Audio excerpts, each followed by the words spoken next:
I would say pay tribute, but you despise the bloke. I don't hate him like that. It's just weird. It's still that same situation where I feel like you're trying to convince me to like someone that I don't really like. I'm just like, the guy's weird, man. Look at his face. It's like I've got a friend who's been a bit of a cunt to you, but he's a nice guy. He's changed, man. He's changed. Honestly, everyone loves him now. And I'm like, yeah, but that's not enough for me. Yeah. I know he's racist, but like, he likes you. He really likes you. But yeah. So like, it's the verdict's still out on the Miz. All right, I'll watch some more Miz. That's fine. Although you told me not to watch his matches, which is even more confusing. Not on the microphone, I didn't say it, but yes. He's an okay wrestler. Good on the mic, great character worker. But he's not the topic of today. Today, we got something a little bit juicier.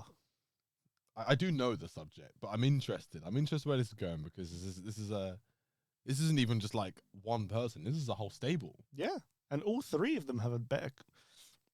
Yeah. I'm going to say better careers, are better on the mic, better in the ring, and together they made possibly, short-lasted as it was, the best stable of all time. Yeah, I keep hearing this. So it's the Shield. It is the Shield. I know this much, and they are, I suppose, as someone who's been out for more for the better part of a decade. They are probably one of the more, I suppose, influential and like popular stables in the last 10 years. I come from the era of like DX and the Hardy Boys and, even NWO. Like, those were the best stables. Nowadays, maybe people talk about the Shield. I'm like, who the fuck are the Shield? And I actually do recall them being a thing when I'm on my second coming. I'm calling it my second coming like I'm Christ.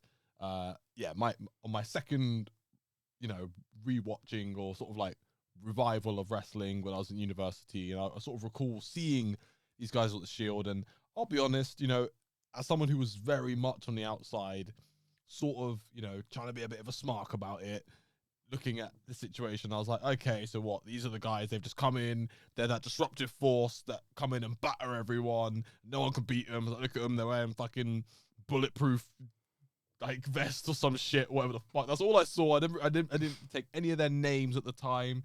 I saw the gimmick, and I was like, yeah, all right, yeah, okay, whatever. Like, are they actually good? And obviously, I didn't actually pay them any respect or time to actually find out if they were good or what happened to any of them.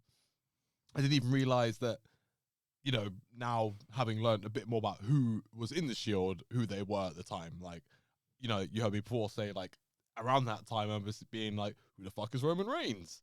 Not realizing he was one of the people from the Shield. And he's the guy. yeah. But yeah, like, please divulge, because like I said, I can name the three members of the Shield. Do it. So, Seth Rollins, Roman Reigns, Dean Ambrose. Yeah. John Moxley. Yeah. The snobs will get you. Yeah, John Moxley. Wait, what was it? So Dean Ambrose. He was a caricature. Dean Ambrose is the kayfabe, essentially, although he is going by John Moxley now. Right? Yeah, his real name. It's the WWE version. It was the family friendly, silly little sausage version of John Moxley, who is the deathmatch fighter. Yeah. And they were all sort of, whether they started there or whether they came up and through the ranks, they were all in NXT at the time. This was NXT. I didn't know that. I didn't realize they were all part of NXT. Yeah. Seth Rollins was originally, I think, possibly the second ever NXT champion. Damn. Came from Ring of Honor as Tyler Black, which is a way cooler name. Ring of Honor, I'll be honest with you, Ring of Honor is like, it's up there like in the mythos for me. Like, I know the name Ring of Honor. I know that it's like one of the, people say indie, but it's almost like, it's, if anything, I feel like it's a, what's the term? It's almost like a rite of passage, like in the indie circuit. It's like, because the indie circuit is huge. There's many independent promos, but like, if you hit Ring of Honor and then went NXT, it's like, that's like, you're probably special. If that's in your Yeah. fucking story, like, want some Ring of Honor, then NXT and the developmental. It's like, then WWE champion, yeah. Of course, you're in Ring of Honor. That's not fair. It was the major leagues of the minor leagues. Yeah. Like, If anything, yeah. The snobs major That's leagues. that's how I've learned to understand Ring of Honor. Like, not that I'm throwing any shade of it at it, but it seems to be like, it's seen as like the underdogs, but really, if you got in there, it's almost like you're likely to go big time if you're in Ring of Honor, at least by the sounds of it. Your scats are really good, Yeah. which means you'll be all right. But that was Seth Rollins. Lots of viral clips of him flipping off of fat guys. The standard indie fan. This is before the two-tone hair. Before he looked like a male rogue from X-Men. I'm not enough of it. I am enough of a nerd. I'm a fake nerd. That's why I am. You get the reference. Sadly, yes, but I don't get any other X-Men reference you throw at me. We'll get there. Baby steps. Just wait till our spin-off series, X-Men. Why are we mutants? This is going to end up as like a really like sort of sad, depressive divulge into like racism, as X-Men was. But obviously you got Dean Ambrose, came from a background of death matches, pink hair. That pink hair. You know that for however I animate this, I'm going to put Goku Black up for this. Good. Good. I feel like the outsiders will kind of like him more than the real Dean Ambrose, I'm actually. going to put Goku Black with Dean Ambrose's face on it, with the stance like this, with the fucking earrings and the pink fucking Super Saiyan Rose, what the fuck they called it. But that's literally Dean Ambrose. It was Goku Black, but with like a barbed wire chair. Literally piecing it together now. I'm seeing the image. This is the closest you're going to get to understanding the Shield through this entire story. No, it's very painting the picture. I'm thinking of them all as like actual baby faces, not like baby faces, but like when they were young. Because I've seen pictures of them when they're young. I've actually got like a rough idea of like what they look like. I haven't seen all Sprogs. of them. I've seen Seth and Roman. And then by Roman, I've seen that one picture they always show of him in the NFL, where he looks weirdly chubby. Yeah, the same, but chubby and smooth. Literally. And he had the old teeth. Way more like Rosie as well than he does now. Yeah. Because they brothers. You'd never believe it. If someone came back in time when I was a kid and said, like, you see that guy running around with the hurricane doing the dumbest shit? Yeah, his brother's going to be one of the longest running world heavyweight champions of all time. His brother's the GOAT.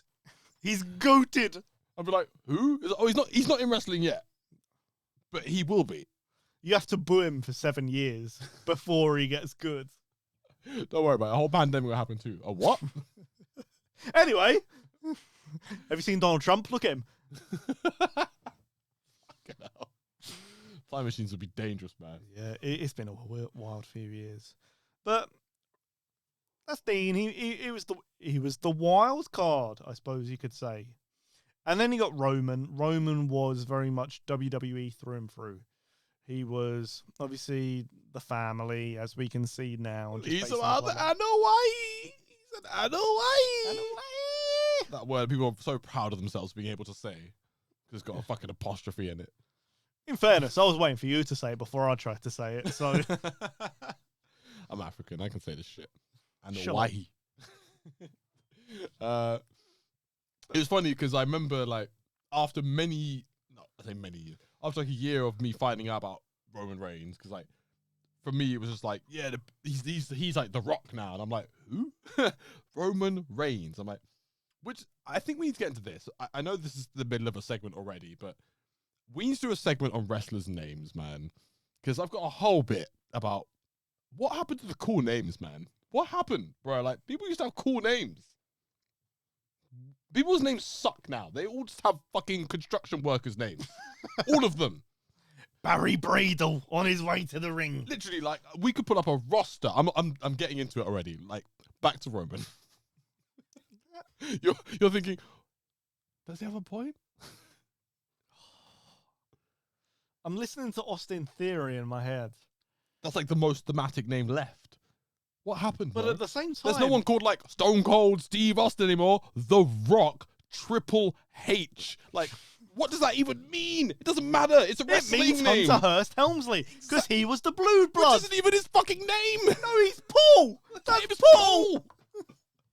But my point is, now you just got like, even the people that are still left, the people that had the normal names, like Bobby Lashley, Brock Lesnar. Yes, Brock Lesnar is a weird made-up name, but it's still just like, man's name is Brock. Like, come on. Like, Cody Rhodes. Like, Roman Reigns. But like, at the same time, Cody Rhodes, that's shit. Oh, Dusty Rhodes, daddy. Dusty Rhodes. Dusty Rhodes sounds cool. It sounds redneck as fuck. You can scream it in a JR voice. And that's the sign of a good name. No, like, The Undertaker. Like, there's no one that has a the something name anymore. What happened? Alistair Black. Oh, we hit him with the black mass. Oh, go on, Alistair. Literally, what happened to the cool names? I feel like the tangents happened now. I've had the rant. The cool names have gone from wrestling, man. Everyone's just taking normal. But what's even more annoying is they're taking normal names that aren't their real names. I'm like, what? Did you just go into a white name generator and just found something? It's like, yeah, The Skyrim name generator. that'll be my fucking name for wrestling. You know what will get me over? Having an even less cool name than my real one. It's like, yeah, what sounds super white that could be a wrestler? I know, Braun Strowman. Brown Strongman. Like, what the fuck, man? Literally, the most entertaining name currently in wrestling is Ricochet. Like, how is that the case? But even then, I take the piss out of him. I call him Rick O'Shea. He's an Irishman. Dare he be? No, I'm giving it to him for the commitment. Man's name is Ricochet, and it makes sense because he bounces around. Cool, Ricochet. Go wrestle. I don't know, I'm trying to think of the most boring name I can fucking think of right now that actually exists. And honestly, the They're only all one, so boring. it's all Cody Rhodes. Cody Rhodes is the most boring name the whitest name I could think of right now. And he's one of the most over people in wrestling. Because he's so good. It's like, yeah, go back 20 years. Who's the most popular person in wrestling? Oh, a man called Stone Cold Steve Austin. Yeah, the Steve Austin part is boring, but at least they added the Stone Cold. Now it would just be Steve Austin. It would be Stephen Austin. But yeah, he's sick, man. He's got his move called the Stunner. But yeah, but his name's called Stephen Austin. That's why it's the Stone Cold Stunner. It's like, fuck, man. Anyway, Roman Reigns, which is somewhat cool and thematic. And I know it's not his real name. Feels like a pun. Man's name is Joe. Oh, he's the champion. He's Roman Reigns. That's what he does. He reigns. It's his day job. Don't have a go at him. He's clocking off in a minute. He'll be all right. Even Seth had to add the frickin' just to make it more interesting. It's Seth frickin' Rollins, actually. He's gonna do a really exciting. Whoa! That is dope, though. I can't lie. Like, I made fun of the woeing stuff. Like his theme is fucking badass. It is dope. Like, that would win. If that existed for anyone in like the early 2000s, yeah, they would have been undisputed champion first before anyone. Fuck everyone. 12-year If reign. you can get the entire fucking arena to be chanting "Whoa!" Like, yeah, you are the most over superstar in the world, and that's what I mean about the song makes the man.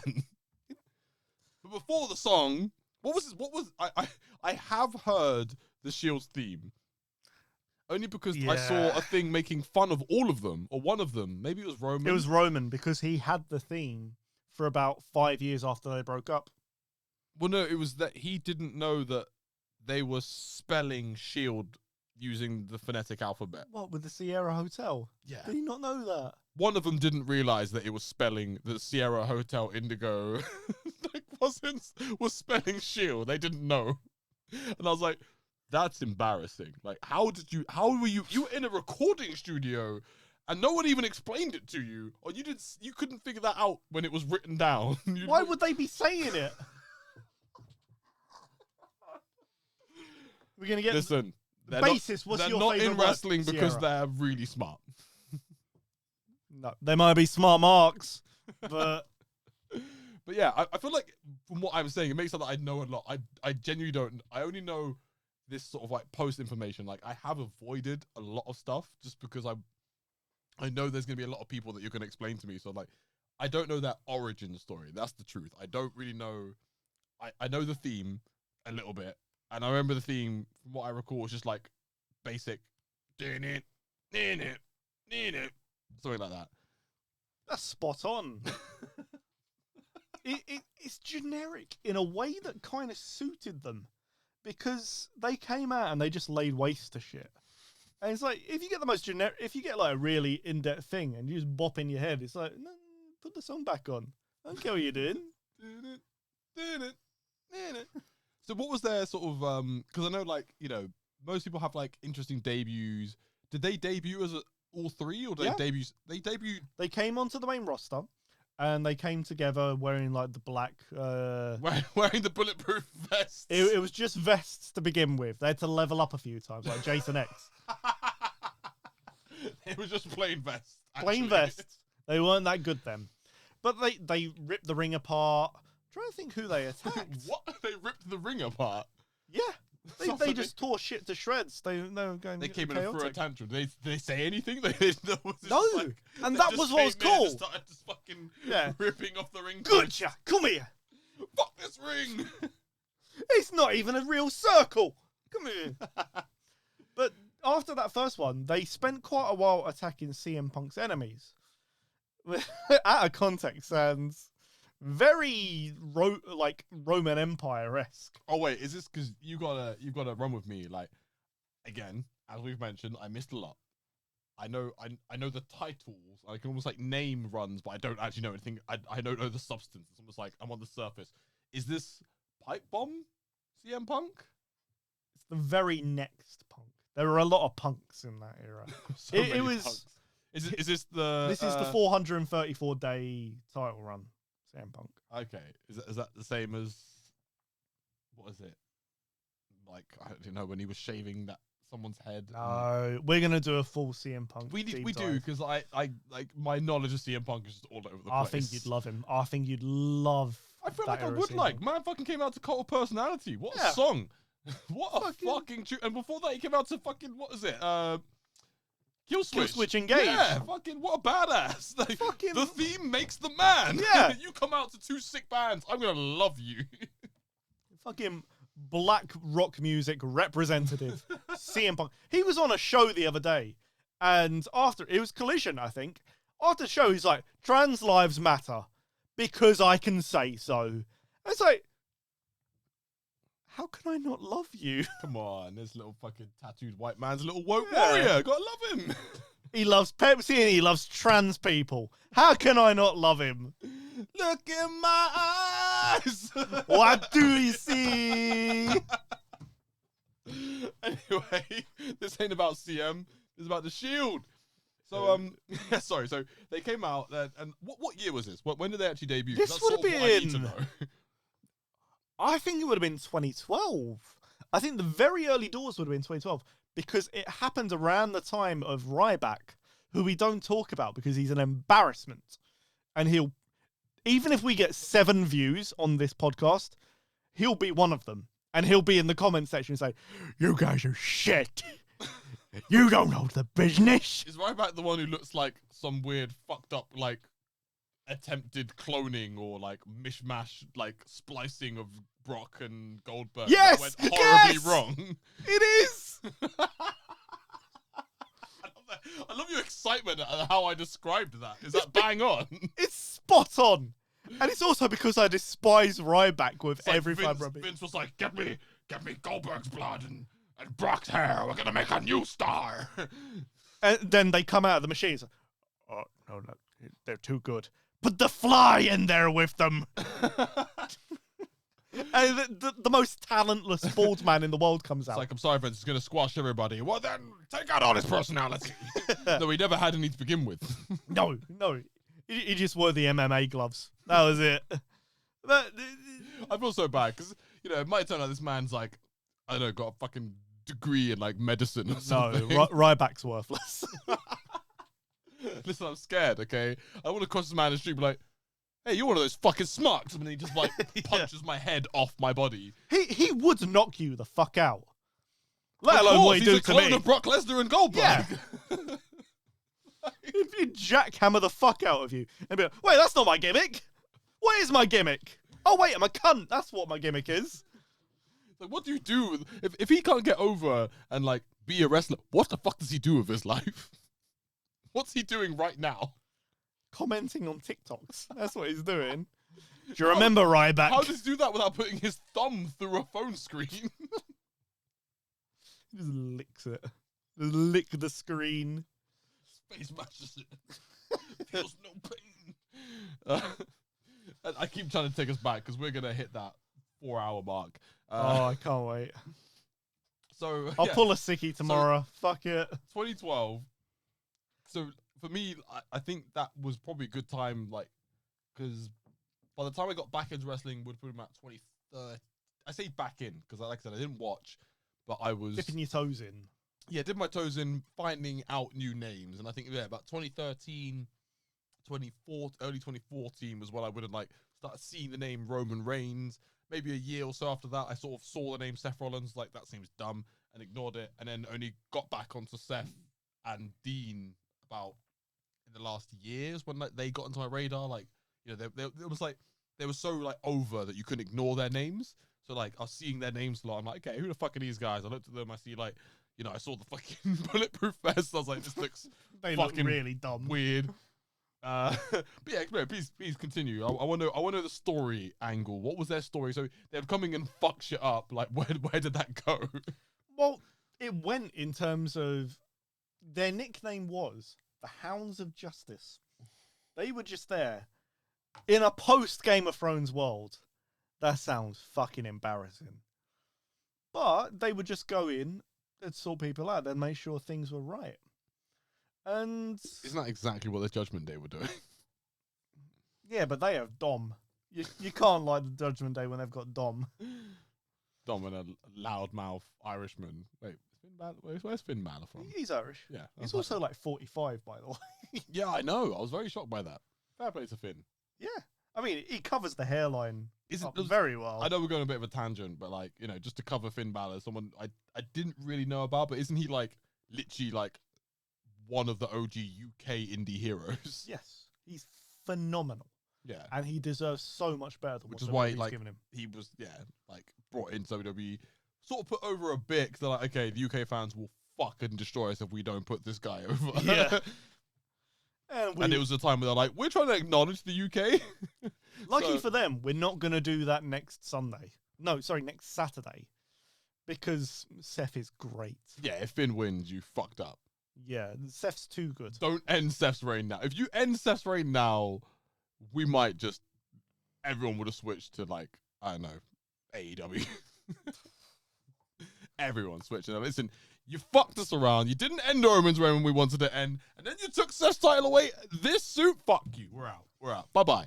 It's fine because we know they're not going to take it away this Saturday. Sorry, next Saturday. Because they're going to wait and then they're going to give it to Roman.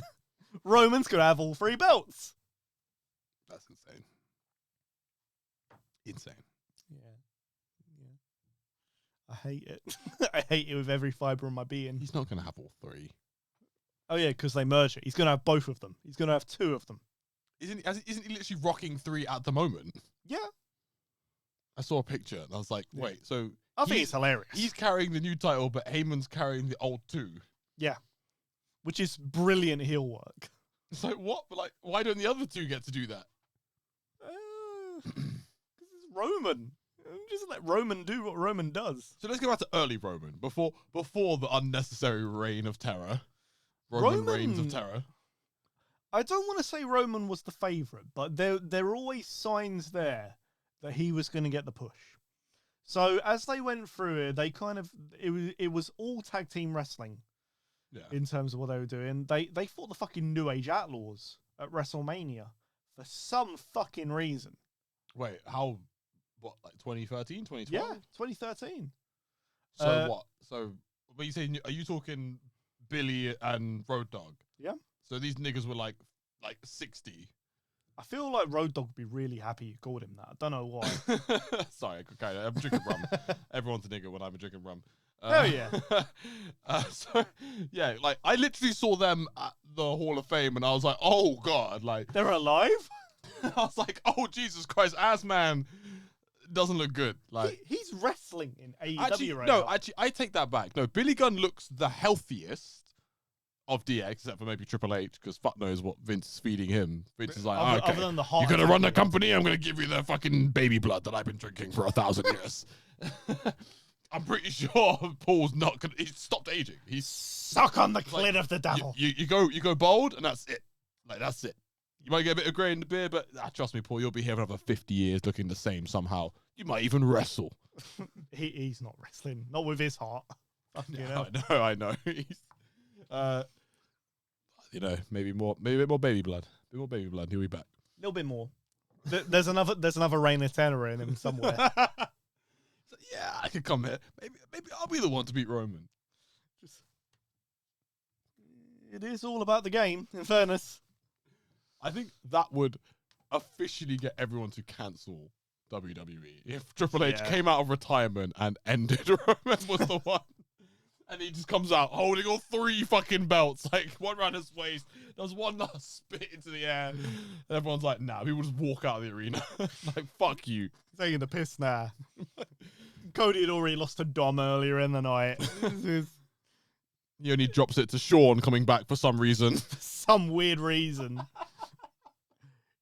He does think he's cute. I can't argue with that. Sean is wonky ass eye. Not so sexy now, are you? All done in a match with Kane. Where in the Shield story were we?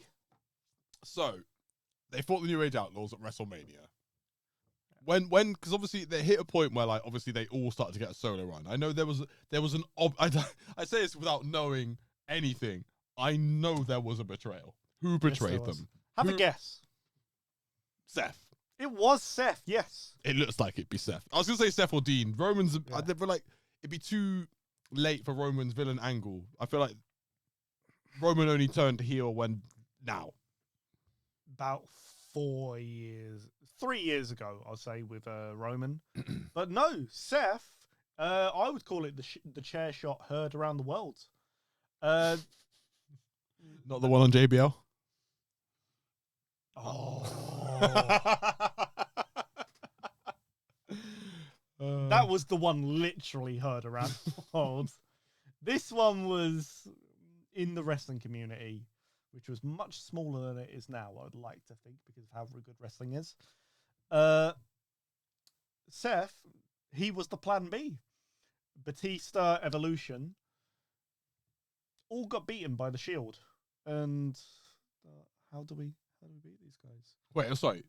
Evolution came back. Oh, for fuck's sake. In fact, they were the people Daniel Bryan beat at WrestleMania to win the world title. He beat all the members of Evolution other than Ric Flair. I was about to say, like, when you say Evolution, I was like, Ric Flair came back again? No. I was about to say, are you fucking kidding me? Like, it was bad enough Evolution days watching Ric Flair wrestle. Because Be nice! No, I will not be nice. I'm rewatching it now, and I'm like, this man, every poor motherfucker that had to wrestle Ric Flair in 2004 all had to do the same 4 spots with this man. He was 67! Why did he come back? He should. Because he's Ric Flair! They gave him and Batista the tag team titles! Yeah! What are you going to do about it? That was what was painful. I was like, poor Batista at this point, who should have just been a main eventer already. No. He was I'm sorry, elevated. I don't care that he couldn't talk. He couldn't wrestle either! His whole thing during Evolution was just coming in and powerbombing people. And I was like, nah, I can't with this man. I can't. But Ric Flair was even worse because he actually couldn't wrestle. People were saying on a technical level, Batista couldn't wrestle. Ric Flair physically couldn't. The most he could do was just about, and every time I'm like, even now I know he survived, but now I'm flinching watching him be thrown off the top turn. He'd get up there, it's like, oh, is he going to jump? No, of course he's not going to jump from the top rope. He hasn't got any fucking knees. He can't jump off the top rope. Someone needs to help him off the top rope. How do you do that? By flipping him off. He's going to fucking Irish whip. Or what's going to happen? They're going to flip him over. Yes. Because he can't do anything else. Have you ever seen a 67-year-old man get flipped off a top turnbuckle.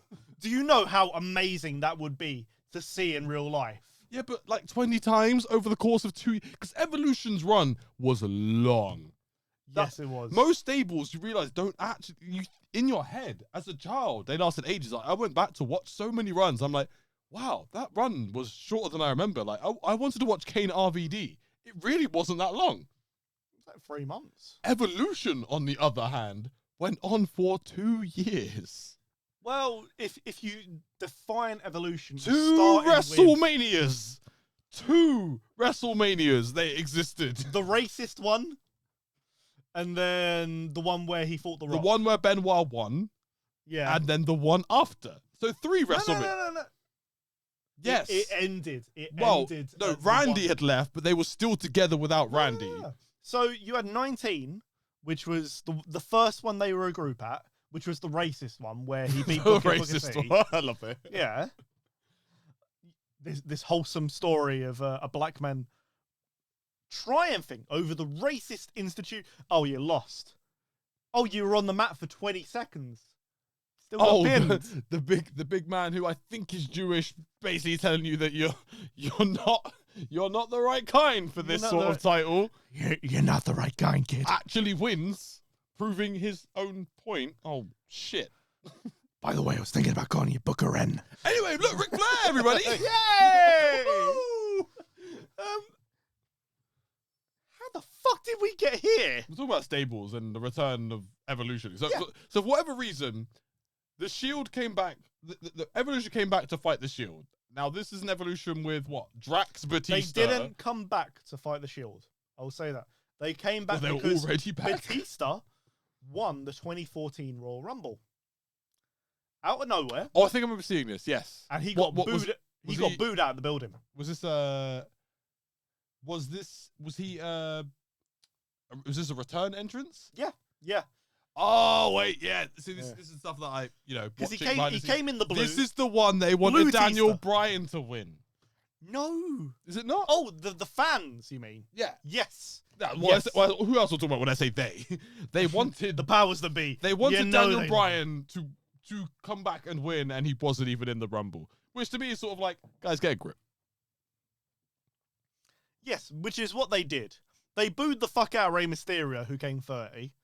Poor bastard. But they just latched onto an up-and-coming superstar, who was Roman Reigns. And he got eliminated last. So Batista got booed the fuck out of that building. Poor Batty boy. Poor Batty boy. That's what I say whenever I see him. The best fucking wrestler turned actor in the world. What, John Cena? No, we're talking about Batista still. Oh, come He's on. alright. They're both really good. Cena's Anyone but The Rock. Anyone but Triple H in Blade 3. Hey, we don't talk about Blade 3. No one does. Not just because of Triple H or Ryan Reynolds or Wesley Snipes. Baby Ryan Reynolds. It's none of their faults. Okay, Blade 3 just shouldn't have happened. No, it shouldn't. And that's why we need to make sure we remember it. Anyway, After that, you had the whole Daniel Bryan sort of amazing storyline. You have that the only time Imagine Dragons were relevant with that package. And then after that Evolution, which was Triple H, Randy Orton, Batista storyline, they had to find a way to break the Shield down another way. And they found a plan B. And that plan B was Seth Rollins, who was always looking for a way to sell him out. And as soon as they said plan B, you could hear in the crowd, oh. Seth has the chair. Whacks. I think it was Roman over the back. And everyone's just like, oh my fucking God, it's over. And you have no idea how hard that hit. Because the Shields came as as one unit. They were always just the Shield. And to see it break down in front of your eyes like that was mental. Was it? I know I'm forcing a segue. I'm really sorry, but is it as heartbreaking as the time when like DX came back and then for some reason Triple H immediately pedigree Shawn Michaels and you're like, why? Like, why? you know what I was saying about the creepy old man who did things? You know what I was saying about Vengeance, Raw and SmackDown? That was on that Raw. That was my childhood. That makes... because this one was a year and a half of build-up, whereas Shawn all of a sudden came back and, the boys are back together. Instant betrayal. Why? Yeah. Why? I've been waiting for this my whole life. I needed a reason to get back into wrestling. And you fucked it. Why? Honestly, like, I realized just now, I don't think I'm over it. I don't. Why? No. It could have. Just a week of DX. No, not even. We're back. We're not. Well, I mean, if you've seen 2006 DX, you realize it's a blessing in disguise. DX is awful. DX is shit. But they could have been good. This was like a potential return of DX when they were like, it's like a second wind. I don't want to see ancient DX in fucking Saudi Arabia. No one wants to fucking see that anymore. One does. That's embarrassing. No one wants to see DX Brothers of Destruction. Oh, God. Like, why? Ripping his mask Why off. did we do that? Bald Shawn Michaels. Ugh. But, like, Shawn's back. We can actually do this again. Nah, fuck it. Reign of Terror time. And he's going to be at the heart. So tell me this went down better. Well, I know this went down better because I know where we are. I know where we are now. Well, my golden seal is broken. So it's all good. If you could be a sweetheart and just pour me. At what point did we get to? Because it took a very. They had lots of Seth particularly had lots of character changes, but even that it took a long time because, in fairness to the bloke, he had you got the burn it down in his thing. Mm-hmm. Burn it down. That was the iconic part that's transitioned. But I would argue that his old theme song was just as good. You can't sing along with it, but it was incredible because it was just Lars Ulrich. Was it actually Lars? No, it was probably a better drummer. Just a similar... Could have been me. Similar to one. Hold my breath as I wish for Seth. But he was really the one who stood out because he was the main character for a lot of what was going on the next year. He was the corporate sort of warrior. And while obviously you said the word corporate and it triggered me because I'm like, was this when Kane came back? Yeah. Corporate Kane. Yeah. Yeah, that was a sad thing. I feel like someone sent me Corporate Kane because I was fully out of the loop again at this point, and someone sent me like just a clip or like an image of Corporate Kane WWE, and I was like, what? And they knew that it was gonna. That's why they did it, isn't it? Make me cry. I'm like, what's happened? What's happened? Glenn, what are you doing, bro? Why are you in a suit? Why he's wearing slacks? He's in a suit, kayfabe. No. And he's still got the pokey out belly. Oh. No. And he would just get embarrassed every week. We were talking about Ryback. There's a thing where he just gets mayonnaise and mustard and ketchup sprayed over him by Ryback. He didn't deserve it. He has awful political opinions, but he was a good wrestler. He was good. He was one of the best. That's all right. I didn't see it, so it didn't happen. You will see it. I will. I know. One day I'm gonna be like watching some old shit, and it's gonna come up. I'm like, no, man. You just can't look away. Only because I'm gonna make sure you see it. I'm gonna show you. God. Yeah. Watching your heroes fall. Fuck, man. Fuck. So, yeah, so there was the corporate era. There was the corporate era. And in fairness, the corporate era was shit, but Seth was the really good part of it. And this kind of extended into... Was that him heel? He was very much a heel. He was the main heel in the company, I would argue. You had Brock, who was... It was kind of that post-streak-ending era where he was sort of that ultimate Suplex motherfucker. City. Yeah. Suplex City. This was Suplex City. Shitty work. And... I haven't, do you know what? I haven't watched that match. But I think that was another thing that, like, you know, because I think wrestling was on my radar, the streak ended up, like, on my radar. And I was like, what? Brock Lesnar? It shouldn't have happened. They're doing it? They actually did it? And I was like, that's crazy. But yeah, this isn't about the streak. we can do the streak. I'm sure we'll do the streak when we run out of things. We could do a whole podcast on the streak. I feel it'd be nice to do a rundown of all of his opponents during the streak. Yeah. Have a nice chat about Giant Gonzalez. But and how I really thought. No, we'll talk about another time. I'm not going to. No, just, you know, it's going to be like who we thought was going to end the streak. And there was two people I thought were going to end the streak, both down to favoritism. They're very We'll come obvious. to that. They're very We'll obvious. come to it. Yeah, corporate staff. I suppose, like, you know, we know that Dean Ambrose is no longer with us in WWE. He's not Rest dead. in peace. He's not dead. He's very much an active wrestler. he is thriving. Yeah, is he a champ? No, he's not. He's not holding. He's any not belts. a champ, but he bleeds every week, so he's very happy. Yeah, he's literally like, you don't see pictures of him like Not John Moxley not bleeding. bleeding. Like, it's like, fuck me, man. Like, you alright? Like, you're not gonna become like anemic or anything. Like, And then you see him out and about. He's got no stitches in his head. He's smiling. He's with his missus, the beautiful Renee Paquette, who fantastic interviewer. Just a brilliant journalist. which is weird in a because way. let's be honest, he does look like a beat up redneck. Yeah, which does favours for me. I'm happy with that. You're better looking than Dean Ambrose, bro. I'm gonna tell you that. Or That's John the Moxley, whatever the fuck his name is. That's the nicest thing anyone's ever said to me. We have the same hairline as well, so it's even better. You've got more colour. I think, you know, if anything, being ginger works to your advantage a lot. You know, you've got more colour to you than most.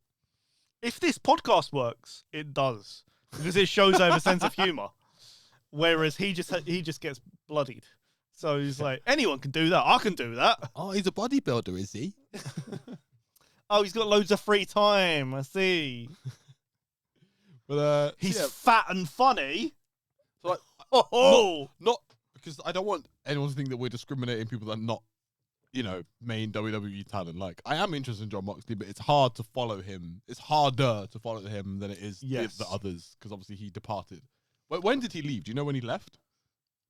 I'd be inclined to say early 2019. So he had a good run. He had a long run. He had a good run, and there were some real highlights in there. For example, 2016, he was him and AJ Styles were the face of SmackDown, and this was when SmackDown was, I know it is now because of the Bloodline, but it was the A brand. It was a fantastic show, really well booked. They'd just gone live. For the record, there was many periods where SmackDown was the A brand. You know, Yeah. I'd say SmackDown was the A brand during the Reign of Terror. Because It's not hard to It beat. was the only way to escape Yeah. Triple H. It was the only way. Oh, it's Zach Gowen. Oh, he's getting beat. I love seeing Pete Cripples get beaten up. Oh, it makes me so It's much like, oh, do you happier. want to see Triple H headlining again, opening Raw, or do you want to watch, I don't know, Big Show versus Rey Mysterio? Let's watch that instead, shall we? Dumb as Yeah. fuck. How is Rey beating him? Ah, no, just kayfabe. Hello. Just allow it. Just allow it. Let me escape for a little while. Better than watch this fucking guy fucking the boss's daughter, getting everything he fucking wants. Bastard. We say all this, and then he does a really good booking decision. Oh, I love him. I love that Triple H. What a guy. Thank God he doesn't really do really weird things with women. Thank God. Thank God he's married to a woman who looks weirdly like Vince McMahon. Really? Oh, I see it. I don't see it. You know, I felt it's another tangent. I've come around to Stephanie. I'm just like, my entire childhood, I just sort of just ignored and somewhat hated her because she was McMahon. Now I'm 30 years old and I'm like, was I fucking stupid? Like, Stephanie was hot this entire time. Not She had like a good body. Like she's not like a 10 out of 10, but I'm saying she was never unattractive. She was never an unattractive woman, which is crazy to me because my childish mind chose kayfabe over her looks. Like I was like, fuck her. She's the boss's daughter. She's married to Triple H. I hate her. I hate her. She's What ugly. a heel. She's ugly, and now I'm like, damn. What the fuck was I on? But I just see her as being in goblin mode all the time. Nah, you're still in the kayfabe, bro. Step back. Take a step back and just see her as It's the smile. neutrally as a woman. You can't deny that she's not like a very attractive woman. Yes. I would be very lucky to pull a woman like her. I'd even go as far as say she's far older than she was when she was younger. Oh. All I can say to that is she's aged very well. Yeah, that's what I mean. And I respect her. I really respect 100%. her. More than I respect Vince. And I say this because I feel like she wasn't really much of a wrestler. Because I can't be like, oh yeah, she was a sick wrestler, low key. She was, I don't know, she took bumps. She deserves more appreciation than she gets. Because as short as her ring career was, there was an evolution there. Was she women's champion once? Sadly, yes. She didn't deserve it. Nepotism. How could that have happened? Speaking of evolution, so we go back to that solo career of each one of them. So we've gone through Seth. At that time, Roman was pretty much burying everyone. Really? Yeah. Can we talk about Roman in a bit more depth? Because I'll be honest with you, even now, I haven't been sold on why this guy is so big, aside from the fact that he's part of a ridiculously good bloodline. It's like, which at its core is like, is that bloodline even that good? I know, controversial. But I'll be honest with you, it comes down to a few things. I hate his theme. I hate his signature moves. And I don't, as I've said before, I prefer people that are quite technical. So I'm like, what is actually so good about Roman Reigns? Because a spear and a Superman punch, honestly, I hate them. The spear is one of the most overused finishers of all time. Yes. And I was already done with the spear when Edge was using it. I was like, how was he using the spear? Like, He has the worst spear edge. He does. He really does. And I don't even like Roman's. I don't think he makes it. He doesn't elevate. Like, it's almost like with the frog splash, because of the way that like you take off and like, people with different sort of airtime can do different spins on it. You got your Eddies to your RVDs to your D'Lo Browns. Like that move can actually be mixed up and made to look more interesting. It's just a splash in there. You're jumping and you're just landing over someone. So it's almost like it's what you're doing in that airtime. The spear, it's like you just run them, you spear them, and they hit. And it's really down to how they sell it and how convincing you can make not actually armbarring someone in the stomach. And I'm like, I hate this move, man. And the Superman punch is one of the most like kayfabe looking moves of all time. It is bad. It is bad. A punch? Are we really trying to sell a punch as a finishing move in wrestling? The thing where we fake punches? You got to make sure you got an open fist when you punch someone. By the way, that's my finishing move. It's the equivalent again. So what makes it special? Well, he jumps in the air. Yeah. He's the big dog. It's like, okay, but it doesn't even look like a real punch. Yeah, but it's a Superman punch. It's got Superman in the title. Yeah. And these are the sole reasons I really struggle with Roman. I'm like, if he just had two different finishers, I think I'd like him just that little bit more. That, and I think his theme song is balls. It's so boring. I don't know why I put a headphone on just to hear you do that. Just that little bit Hit more. me with it. Going, oh yeah, that's the one. No, for real. Like, other than that, like, I'd like him on the mic. I do like him wrestling. I've watched a couple of Roman matches, and I'm like, yeah, I get it. It's like I said, it's really the finishers to me. Which your finishers, if your finishers and your entrance suck to me, then that's sort of hard for you to be a good superstar. Yeah, it's a first impression, but one that happens every week. Because there's people that have been sort of bad, but even their finishes were somewhat exciting.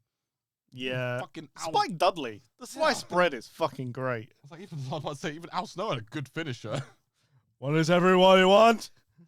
Actual good wrestling. He had like some sort of like inverted like drop. I remember it being somewhat interesting. It was cool. It was probably called the Snowdrop, wasn't it? It was the Snowdrop, 100%. I can't remember what the actual movie was doing, but it was basically like he just inverted something. But Was it an inverted DDT? No, it was more something else. It was cool though. It was something cool. Like, it looked cool back then. Point being, for a wrestler who is the Universal Champion in 2023 for 3 years, finishing people with a fucking spear. A fucking spear. He still calls it. At least Rhino called it the gore. For fuck's sake. At least that was a spin, a lazy one at that. It's like, I'm just calling it something different. It's like the 5-star frog splash over the frog splash. It's like, you're doing literally the same thing. What are we doing here? It's like Kane's choke slam from hell. It's like, I forgot it was the choke slam from hell. I was thinking it's the choke slam 14 from fucking Here Comes the Pain. To be fair, I will say this. Kane's choke slam was always better than Undertaker's. Yes, but it was always Kane's finishing move. It wasn't really Undertaker's. Yeah, better than who? Someone else had a choke slam and it was fucking... The Hurricane. No, worse. I feel it was like... Was it not Boss Man? Big Boss Man had a choke slam and it was we don't talk about Boss Man. But he crashed a funeral. Yeah, that was his best moment. Yeah, better than his finisher. The rest just made me want to say fry like bacon. But anyway, I feel like this turns like, oh yeah, let's talk about Roman, and I just shit all over his wrestling. We got to lighten the mood by talking about Dean Ambrose. Yeah, that's always a bad sign when you got to lighten the mood by talking about Dean Ambrose. So like we talked about, he had a 7-year run, and he was somewhat more of like a hardcore deathmatch guy. Yeah. And they could never achieve that in WWE. Yeah, because they were going PG and trying to like, hardcore's gone. Yeah. Hardcore is gone from WWE. Maybe the Attitude Era will come back. But it is PG right now. It's PG. It's very much for kids. Still PG? Yeah. It's like PG-13, PG-14. But they're showing colour, as they call it. He's bleeding. He's bleeding, Maggle. I love you go straight to actually blading your head. He's bleeding. He's bleeding, everybody. Like, that's not what happens. If anything, I will give them fucking respect for that. Like, blade work is done very interestingly. Like, I was intentionally looking for the moment that Brock bladed at Backlash. Was it Backlash? No. Yeah, it was Backlash, yeah, where he fucking bled like crazy. I thought it was legit. That's what I've heard. I might be full of shit, but I heard it was like they did it on purpose to make it as legit as possible. But that's also because Brock is a fucking incredible worker. Okay, so what I read from my looking behind the scenes was that, like, obviously it wasn't like greenlit or anything, but it also essentially Brock Lesnar is one of the people that like, oh, if Brock wants to do it, then yeah, we're not going to punish Brock. If someone like in the mid card does that and we didn't know, yeah, they're getting You're fucked. gone. You're gone. But like, oh, Brock Lesnar does it. Brock and Cody planned this, and we didn't know. Yeah, like they get away with it because we can't not have Brock Lesnar. So we have too many UFC fans in the world now saying Brock Lesnar's a pussy, even though he ran the sport for a good 2 years. But if you don't respect Brock Lesnar on this planet, you are a fucking moron, and you deserve whatever fate he decides on you. Yeah, it's actually one of the things that made me cringe a little bit because it's quite funny. I was explaining this to my partner again. We watched wrestling together, and there's like, I'm always like commenting on the commentary and like how much shit they actually chat.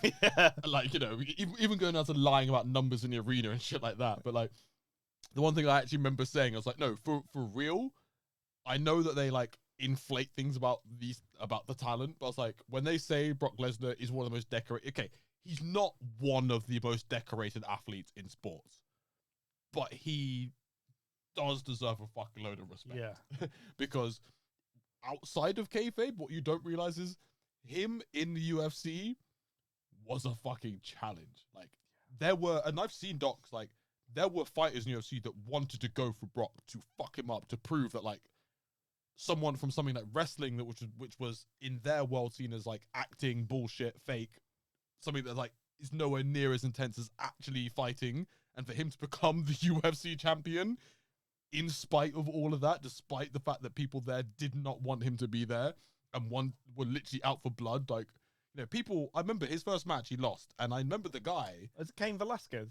I don't remember the name, but I remember the guy. I remember him saying that like he literally watched wrestling and studied Brock's weaknesses. Like, okay, this guy's all top heavy. I'm gonna make him tap in real life. That's exactly what he went for. Genius. He just went for Brock's legs, and like, do you know what Brock did? He worked on his groundwork to make sure that no one could make him tap ever again, and that's how he became UFC. Because blow for blow, you are not beating Brock Lesnar in a fucking boxing match. Fuck up. You're not really out grappling him that well unless you really are like Khabib level good, especially if he starts working on that shit. And that's why he got so fucking good, because he was like, okay, I'm not losing like that ever again.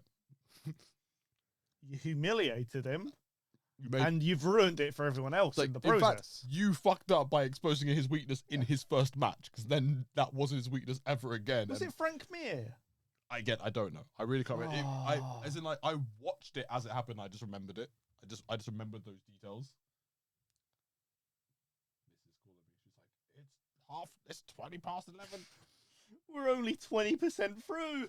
To be fair, like we've done a good about on the Shield, Yeah. like, because to be honest with you, I think I wasn't as ignorant to the Shield as I was the Miz. As in, like, I know to a degree why they're as good as they are, only because like compared to the Miz, it's like these were like three indie boys that were put together because of their hard work in the indie circuits, and we're like, okay, you know what?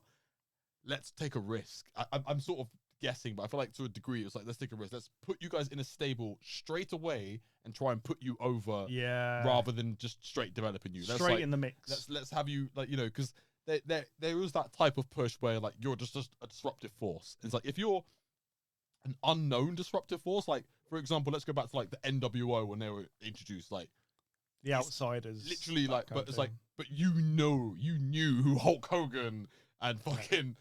You know, you knew who these fuckers were. Like, they were three big names from this business from like a decade ago, and they're back using this you know. But that angle worked. It's like three guys from the indies and development doing this. That's a risk, and like fair fucking play that it worked. And like even after breaking them up, which again, by the sounds of it, the angle of that was like risky as well. It's like, okay, one is going to betray them. We're going to break up this stable. We don't know whether this stable works out individually or it was actually only the stable that actually got them over. And it took a long time to find that out. They all had moments and they were all stars, and the show always went on. But only now do we realise, maybe a couple of years ago, these are the guys. And they had it spot on when they picked those guys. Because you know what? Originally, as much as you hate him, Roman Reigns wasn't going to be in that group.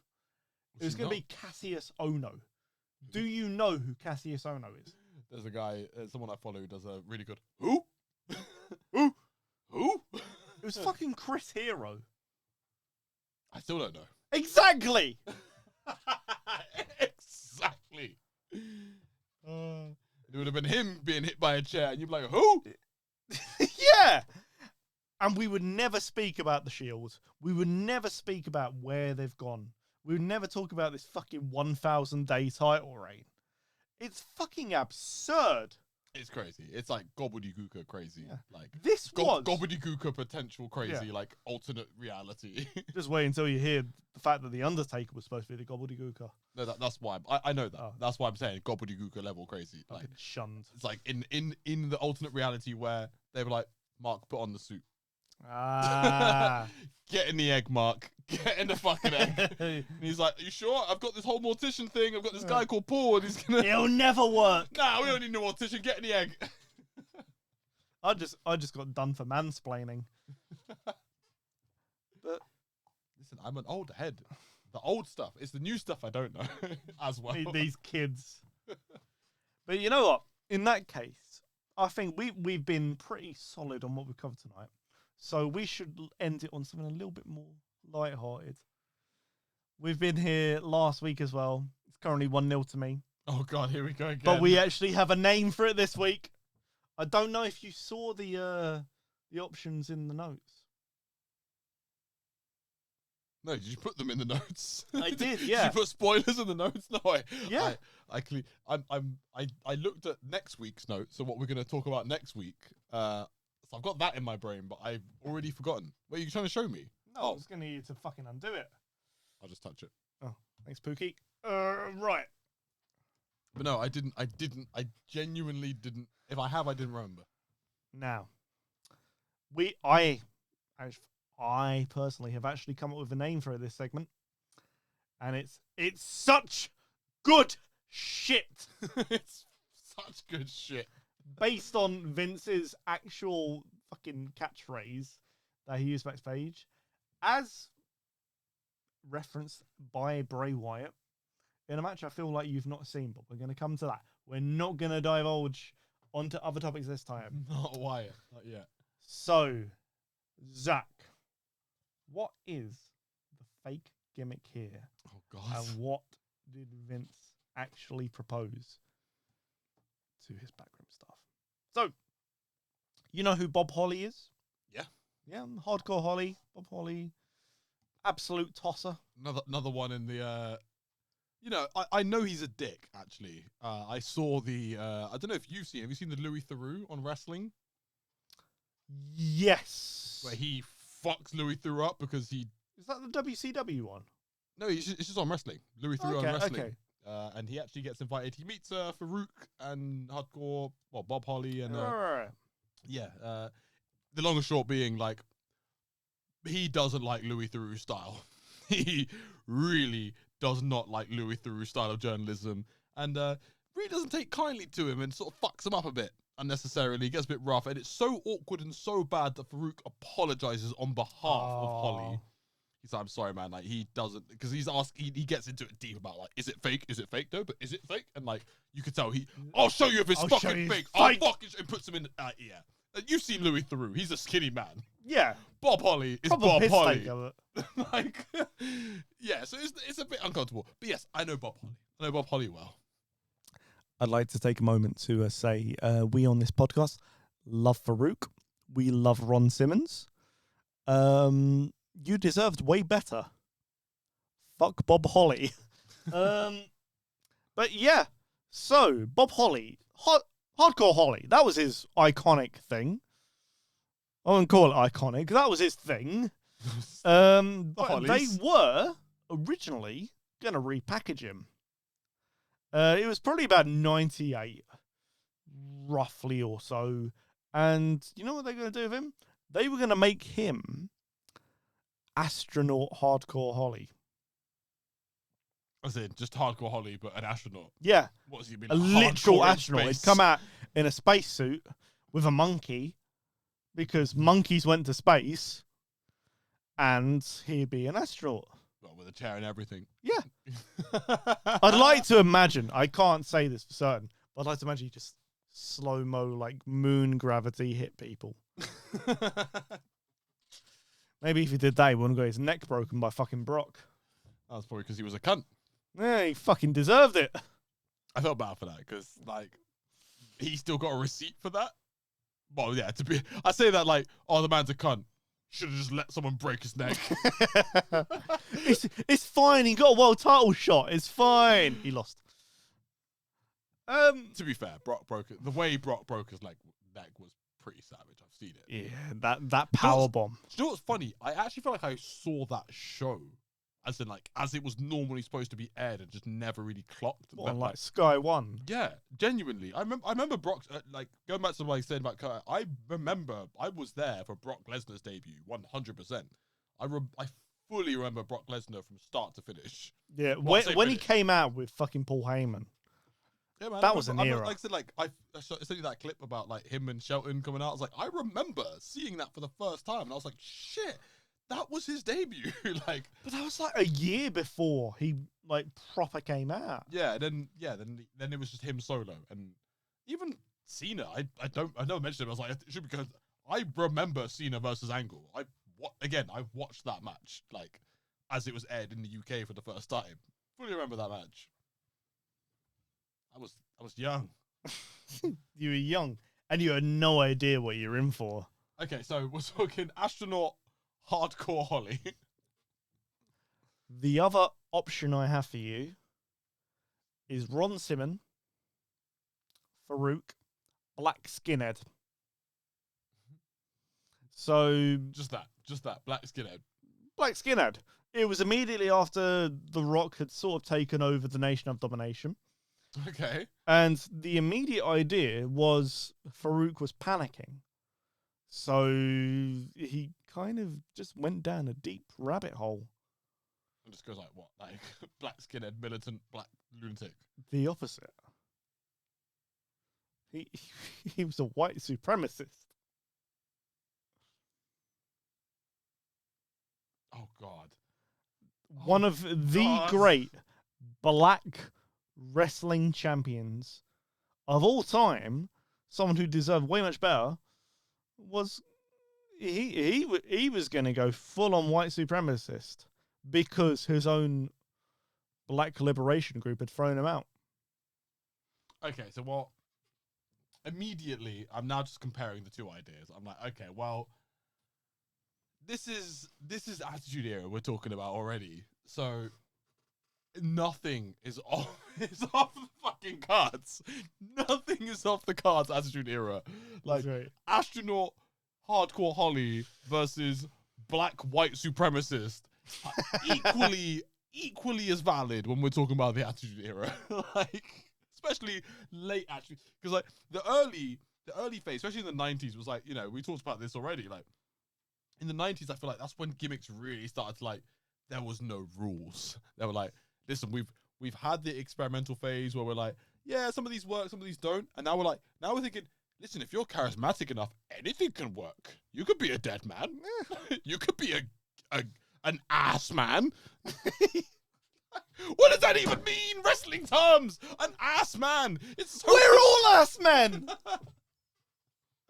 fuck. I mean, I'm more of a tits man, but I still, at the same time, I'm an ass man. Pew pew.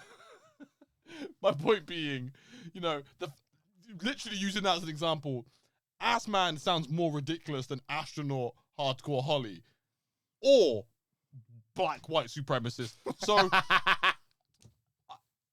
I'm at a loss, man. Like, both are insane but valid. So I'm gonna go with. I think the black white supremacist is more real than astronaut hardcore Holly. Really?